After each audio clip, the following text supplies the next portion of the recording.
नाज़रीन, शेख रशीद अहमद ने मुतवस्त घराने में आँख खोली। ज़माना तालिब इल्मी से ही सियासत में दिलचस्पी लेना शुरू कर दी। तहरीक निज़ाम मुस्तफ़ा में कैद-ओ-बंद की सोबतें बर्दाश्त की, लेकिन जब इस गरीब ज़ादे के हाथ इक़्तिदार आया तो इसने भी अय्याशों के वो सब रिकॉर्ड निस्तो नाबूद कर डाले जो इनसे पहले कायम थे। नाज़रीन, दौलत जिनके घर की लौंडी थी, बॉलीवुड अदाकारों से लेकर इस्लामाबाद की मखसूस महफ़िलों को रंगीन बनाने वाली जिस्म फ़रोश किसी औरत का नाम उठाकर देख लीजिए। इसकी ज़िंदगी के किसी न किसी गोशे से आपको शेख रशीद झांकते हुए नज़र आएंगे। नाज़रीन, बात सिर्फ यहाँ तक रहती तो और बात थी। शेख साहब ने तो इक़्तिदार और रियासती क़ुव्वत भी अपने बदन की आग को ठंडा करने के लिए इस्तेमाल की। कोई मजबूर से नौकरी लेने आई तो इज़्ज़त गिनवा बैठी, किसी को शादी का लालच और किसी से शादी करके मुकर गए। कहने को तो शेख रशीद भी सदाबहार सियासी क़ौरों में शामिल हैं, लेकिन शहनाज बेगम ने ख़ुद को शेख रशीद की बीवी कहकर उनकी असलियत बेनकाब कर दी। शहनाज बेगम का कहना है कि उन्होंने मई 1996 में शरीयत मुहम्मदी और इस्लामी कवानीन के मुताबिक शेख रशीदुल्लाह से अमेरिका में निकाह किया, जो बाकायदा रजिस्टर किया गया। मैं शादी के बाद तकरीबन 15 दिन तक शेख रशीद की रिहाइश का आइटन 3 स्ट्रीट 9 और मकान नंबर 159 में मुकीम रही। उन्होंने शादी से कबल अपने भाई और बहन से इजाज़त ली। शहनाज ने कहा कि शेख रशीद के भाई और बहन कसम उठाकर बताएं क्या ये सब कुछ ऐसे नहीं हुआ। शहनाज ने नहायत उलझे हुए लहजे में बताया कि मैं तो शेख रशीद के जिस्म पर निशानात की मुकम्मल तफसील तक बता सकती हूँ। नाज़रीन, ये तो हकीकत है, तफसील एक बीवी के अलावा और कोई नहीं जानता। शहनाज का कहना है कि रशीद नफ्सियाती मरीज़ हैं। वो अक्सर मेरे फ़ोन टेप करवाते, एसाबी क़ुव्वत की दवाइयाँ और इंजेक्शन इस्तेमाल करते हैं।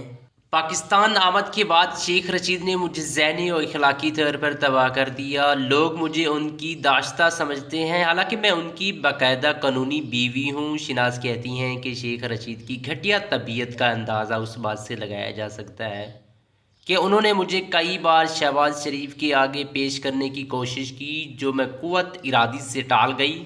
दरअसल ख़ुद शेख रशीद कहते हैं कि दौरान तालीम कॉलेज के लड़के मुझसे ज़्यादती करते रहे, अब मैं उनकी बहनों से ज़्यादती करके इंतकाम ले रहा हूँ। शहनाज कहती हैं कि मैं रशीद को समझाती रही कि सब फजूल और घटिया बातें हैं, लेकिन वो बजाय समझने के उल्टा रोना शुरू कर देते।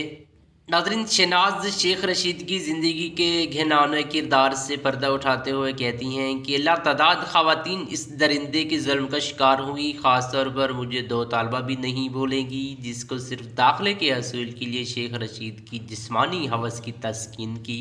नाज़रीन, शेख रशीद जिन दिनों वज़ीर सकाफ़त हुआ करते थे, तब जिस अदाकारा पर शेख रशीद की नज़र करम पड़ जाती, वो मुल्क की सबसे बड़ी अदाकारा का लक़ब पहन लेती थी। जो हसीन चेहरा शेख की रात रंगीन बना देता, सबसे मकबूल चेहरा बन जाता, और जो इनकारी होता उससे ज़लील व ख्वार कर दिया जाता। इसी तरह एक वाक़या मरूफ़ अदाकारा अंजुमन के साथ पेश आया। हुआ यूँ कि अंजुमन को शेख रशीद की जानिब से दावतनामा मिला, जिसमें लिखा था कि आपको अवार्ड से नवाजा जाएगा, तशरीफ़ लाइएगा। अंजुमन अपने खावंद मुबीन मलिक और बच्चों के हमरा इस्लामाबाद पहुँच गई। रात को शेख रशीद साहब ने आलम सरमस्ती में फ़ोन किया कि अंजुमन उनके साथ अकेली चाय पीने आए। नाज़रीन, अंजुमन ने माजरत कर ली, वो खावंद और बच्चों की मौजूदगी में नहीं आ सकती, और जिस पर शेख रशीद को ये अच्छा ना लगा। इससे बीचो ताब की वजह से ये थी कि उन्होंने अंजुमन की वजह से लाल हवेली में एक रंगीन महफिल का एहतमाम किया था। शेख साहब बार बार कॉल करते रहे, लेकिन अंजुमन ने पक्की माजरत कर दी। दोस्तों, अगर आप मज़ीद इस वीडियो का सेकंड पार्ट देखना चाहते हैं कि शेख रशीद साहब ने अंजुमन के साथ क्या किया, बाद में अवार्ड दिया या फिर दूसरा उसके साथ रास्ता इख्तियार किया, आपने हमें कमेंट के अंदर ज़रूर बताना है, ताकि हम सेकंड पार्ट आपकी खिदमत में ला सकें। Thanks for watching.